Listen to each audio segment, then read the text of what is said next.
Dans l'univers du paysage et du jardin, il y a un concours qui est devenu un classique, c'est le Carré des Jardiniers. Cette compétition, elle a lieu tous les 2 ans au sein du salon Paysalia, organisé par GL Events. C'est la 4e édition concours et cette année, on a vraiment voulu embarquer le spectateur dans un contenu ultra immersif. Il y avait une volonté de créer un véritable écosystème de contenu pour répondre aux différents enjeux d'GL Events sur cet événement. Donc recruter de nouveaux candidats, attirer de nouveaux participants, développer la marque employeur de l'événement pour montrer aux jeunes que bosser dans le paysage, ça peut être passionnant.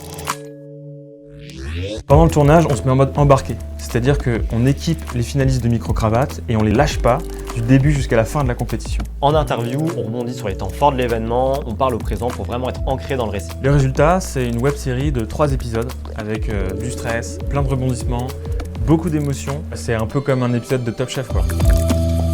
Et puis on a d'autres formats pour avoir une vision globale du concours, comme par exemple des courtes vidéos de présentation des jardins ou un focus sur le jury. Pour avoir une vraie cohérence entre les différents contenus, on a créé un véritable univers graphique autour de l'identité visuelle du Carré des Jardiniers. On a imaginé un générique de web-série, des effets de transition, une animation de logo, bref, pas mal d'éléments en motion design pour vraiment créer une expérience vidéo pour le spectateur. En résumé, en 5 jours de tournage et en plusieurs heures de montage, on a réussi à créer une stratégie de contenu qui va durer pendant 2 ans, et ce, jusqu'à la prochaine édition.